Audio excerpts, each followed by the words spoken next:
You walk into a conversation thinking it's just a disagreement. 5 minutes later, you're defending yourself, apologizing, and somehow you're the bad guy. If that keeps happening, it's usually not because you're stupid or weak. It's because you're playing on someone else's board. And that's what we're going to fix in this video. Today we're going deep into the Machiavellian skill of frame control, the first law of the Dark Psychology Playbook. Never play on someone else's board. By the end of this video, you'll know how manipulators set up invisible frames, so you lose even when you're right, how to see those frames in real time, and how to step out of them and create your own board instead. Use this to protect yourself, and to stop being naive, not to turn into a cartoon villain. Let's start with the invisible game. Almost everyone is losing. Most people think arguments are about facts. They're not. They're about frames. A frame is the implicit story about who is right, who is wrong, who owes what, who is too much, who is not enough. The board is the invisible set of rules you've already accepted before you even open your mouth. If you accept the wrong board, you can be technically right and still lose.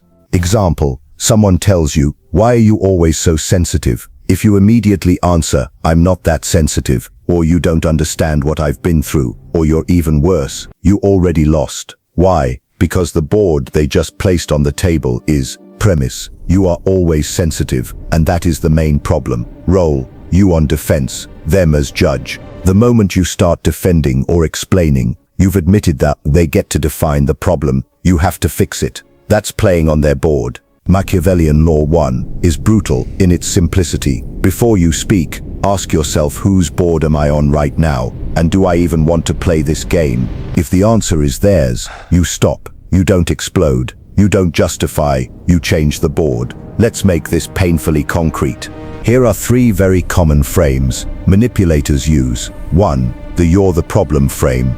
2. The "prove your loyalty" frame. 3. The false choice frame. First, the "you're the problem" frame. Classic lines. Why are you always so sensitive? You're overreacting again. You're making a big deal out of nothing. Hidden board. Premise. Your feeling is the problem. Role, you defend your sanity. They never examine their behavior. If you accept that board, the conversation doesn't stay on. What you did was disrespectful. It becomes, "Am I crazy? Do I feel too much? Do I need to calm down so you don't leave?" They win before you start. Second, the "prove your loyalty" frame. Lines like, "If you really loved me, you'd do this." A real friend would be there no matter what. If you cared about this job, you'd stay late.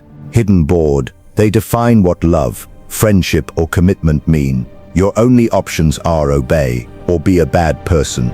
The game here is not about fairness. It's about using your values against you. Third, the false choice frame. Things like, "So either you're with me or you're against me. Are you calling me a bad person? So you admit you were wrong, right?" The board is, there are only 2 options. Both of them are good for them and bad for you. If you pick any of them, they win. "You're right, I was wrong." Full control to them. "I guess I am against you. Now you're the enemy." The Machiavellian mind sees this and doesn't bite. So how do you actually use this? Before you answer anything, train yourself to do 1 micro step. Don't answer the words. Read the board.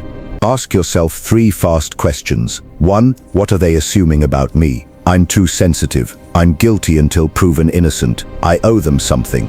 2. What role are they trying to push me into? The crazy one, the ungrateful one, the bad friend, partner, or employee. 3. If I start defending, who automatically wins? Only then do you choose. Enter that board, change the board, or refuse to play at all. Now let's get practical. There are 3 core Machiavellian moves you can use. 1. Reject the premise. 2. Reframe the question. 3. Move to a higher frame. Number 1. Reject the premise. When someone says, "Why are you always so sensitive?" the hidden premises are, always is true, sensitive is bad, on their judgment is the objective one.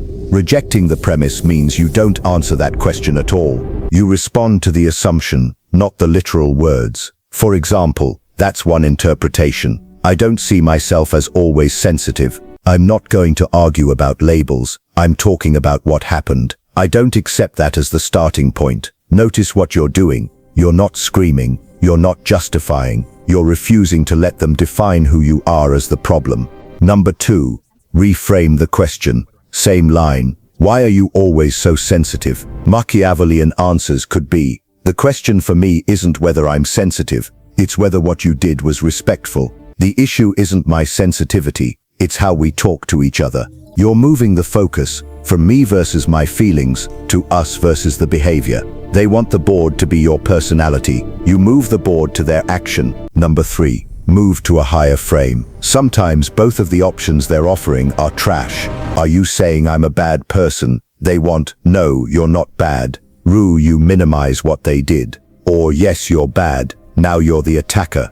Higher frame answers, I'm not interested in labeling you. I'm pointing out a pattern that hurts me. This isn't about good or bad people. It's about what works and what doesn't. Above the good-bad person debate, there's a higher board. What behavior creates what consequences? The Machiavellian mind lives there. Let's walk through some real-life scenarios. Scenario 1, romantic relationship. They say, if you really loved me, you'd come right now. I need you.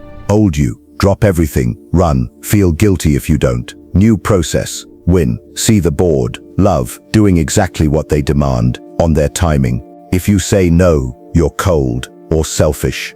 2. Reject the premise. I don't agree that love means an automatic yes to every request. 3. Reframe. I care about you. I also have other responsibilities. Let's talk about what's realistic instead of turning this into a test. You just refused the loyalty test board. Now you're in the two adults negotiating reality board. Scenario 3. Friend who gossips. They say, you won't believe what X did. I only tell you because we're close. Board. Gossip. Proof of intimacy. Attacking people who aren't in the room. Bonding. Old you. Wow. Tell me everything. Feeling special. New you notices the pattern. This person uses other people's secrets as currency. Higher frame thought. If they talk like this about them, they will talk like this about me. Machiavellian move. You don't bond fast. You watch their behavior over time, and you decide, consciously, how much access they get to your board. And sometimes the most Machiavellian move is not a clever line, it's walking away. Frame control is not about winning every conversation. Sometimes the smartest thing you can do is, this game is rigged, I'm leaving the table. If every attempt to reject the premise, reframe or move to a higher frame, leads to more gaslighting, more guilt, more twisting, then you're not in a negotiation, you're in a rigged casino. Machiavellian law there is simple. You don't bring your time, your energy or your secrets to a table that stays corrupt. That's not weakness. That's understanding the board better than the people who are playing on it. I want to be very clear on the ethics here. Frame control can absolutely be used to abuse people. You've seen it in politics, in narcissistic relationships, in bosses who always make it your fault. The whole point of Dark Psychology Playbook is not to turn you into that. It's to show you the game, so you stop being naive, so you can protect yourself, and then choose, consciously, what kind of player you want to be. Use this to out of guilt traps. Negotiate from a sane board, and recognize when you're better off leaving the table, not to make honest people doubt their own reality. This video is information, not therapy.